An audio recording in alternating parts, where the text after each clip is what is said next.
Hello मित्रों, आपको हम आज बौद्ध धर्म के बारे में कुछ महत्वपूर्ण जानकारी देने जा रहे हैं। जैसा कि मित्रों, बौद्ध धर्म का उदय 6वीं शताब्दी ईसा पूर्व में हुआ और इस बौद्ध धर्म को जानने का विभिन्न स्रोत है। उसमें सर्वाधिक महत्वपूर्ण स्रोत है आपका बौद्ध ग्रंथ, और अन्य स्रोतों में आपको स्तूप है, उसके बाद और भी इसका जो मंदिर है वो है। तो बौद्ध ग्रंथों में मित्रों जैसे कि पीटक, त्रिपीटक जो है वो काफ़ी महत्वपूर्ण है। सूत पीटक, विनय पीटक, अभिधम पीटक। उसके बाद बौद्ध ग्रंथ अंगुत्तर निकाय, दीपवंश, महावंश, बुद्ध चरित्र। उसके बाद आपको ललित विस्तर, दिव्यावदान आदि ग्रंथ है। उसके बाद हम आपको बताए थे कि चार बौद्ध संगीति हुई थी। उसमें चौथा बौद्ध संगीति जो सम्राट कनिष्क के शासन काल में हुआ था, चतुर्थ बौद्ध संगीति। और उस चतुर्थ बौद्ध संगीति में ही बौद्ध धर्म, जिसका अध्यक्षता वसुमित्र ने किया था, कुंडल वन कश्मीर में हुआ था और इसकी अध्यक्षता वसुमित्र ने किया था। और इसी बौद्ध संगीति में बौद्ध धर्म दो संप्रदायों में विभाजित हो गया, महायान और हीनयान। मित्रों, ये हम आपको बता दें कि कनिष्क को, जिसका बौद्ध धर्म के विकास में बहुत बड़ा योगदान है, कनिष्क को द्वितीय अशोक भी कहा जाता है बौद्ध धर्म के विकास के लिए। और कनिष्क का शासनकाल, कुषाण शासक कनिष्क का शासनकाल काफी महत्वपूर्ण है। जैसा कि सबसे शुद्ध सोने का सिक्का कनिष्क के शासनकाल में चलाया गया था और उसके दरबार में एक महान आपको विद्वान अशुघोष, जिसने बुद्ध चरित्र नामक पुस्तक लिखा था। आज हम बौद्ध धर्म के दो भाग, जो महत्वपूर्ण दो भाग है, महायान और हीनयान के बारे में आपको बताएंगे। हीनयान एक व्यक्तिवादी तथा रूढ़िवादी आपको संप्रदाय था, एक भाग था बौद्ध धर्म का। उसके बाद जिसमें बुद्ध को एक महापुरुष मानते थे वो लोग, यानी कि हीनयान संप्रदाय के जो व्यक्ति थे वो भगवान बुद्ध को ईश्वर न मानकर एक महापुरुष मानते थे और वो लोग मूर्ति पूजा एवं भक्ति में विश्वास नहीं करते थे। इस हीनयान संप्रदाय का जो ग्रंथ है वो पाली में वर्णित है। उसके बाद ये श्रवणयान लोग बिना किसी परिवर्तन के बुद्ध के मूल उपदेशों को ग्रहण किया, यानी कि श्रवणयान किसको कहा गया, तो हीनयान संप्रदाय के मानने वाले लोगों को श्रवणयान कहा गया, जो बिना किसी परिवर्तन के बुद्ध के मूल उपदेशों को ग्रहण किया।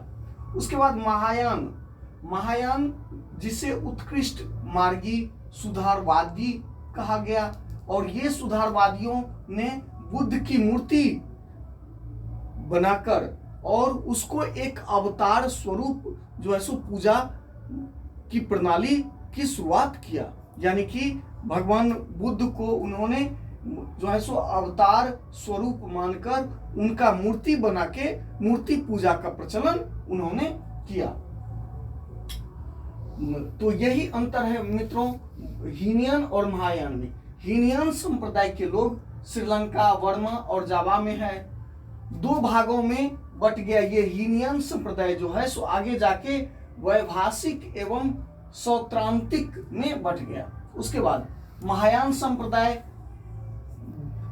भी आगे चल के दो भागों में बट गया। महायान संप्रदाय एक शून्यवाद जिसे माध्यमिक कहा गया और एक विज्ञानवाद जिसे योगाचार भी कहा जाता है। शून्यवाद के प्रवर्तक नागार्जुन थे, जिन्होंने सापेक्षता का सिद्धांत दिया।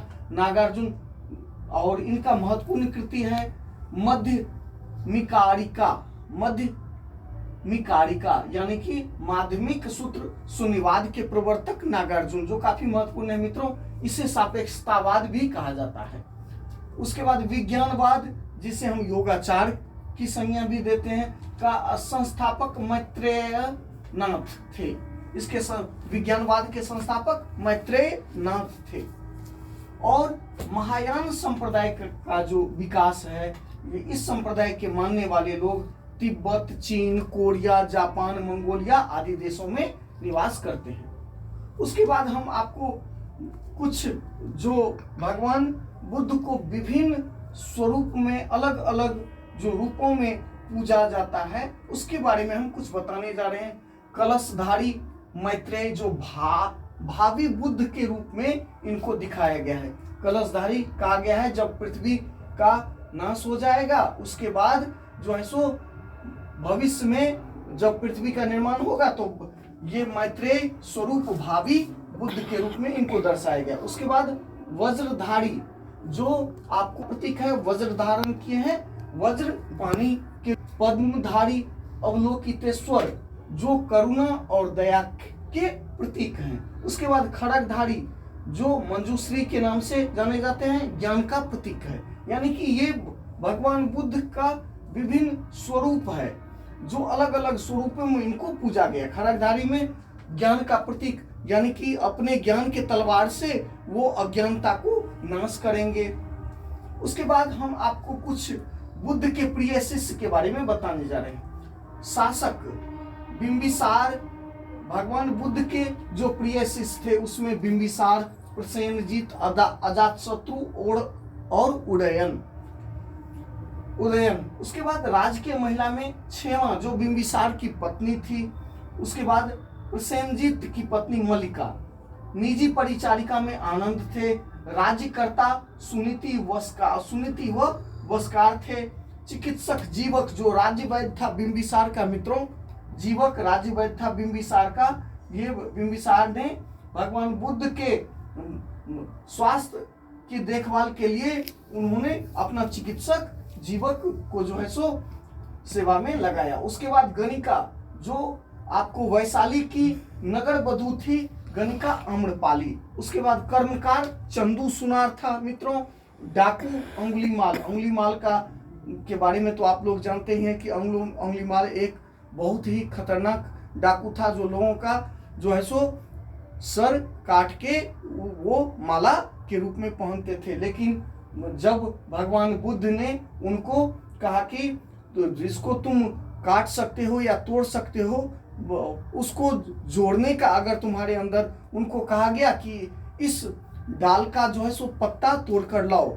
और जब वो अंगुलीमाल डाकू जब पत्ता तोड़ कर लाया तो उसके बाद उनको कहा कि इस पत्ते को उसी जगह पे स्थापित कर दो, जोड़ दो जहां से इसको तोड़ा था। लेकिन अंगुलीमाल डाकू ने कहा कि ये जो है सो प्रभु ऐसा नहीं हो सकता है। तब उन्होंने कहा कि जिस चीज को तुम जोड़ नहीं सकते हो उसको तोड़ने का अधिकार तुमको किसने दिया। तब अंगुलीमाल को अपना ज्ञान चक्षु जो है सो उनका खुला और वो चरण पर गिर गए और वो माफी मांगे। उसके बाद अंगुलीमाल डाकू का जीवन जो है सो संवर गया। थैंक यू मित्रों, बहुत बहुत धन्यवाद।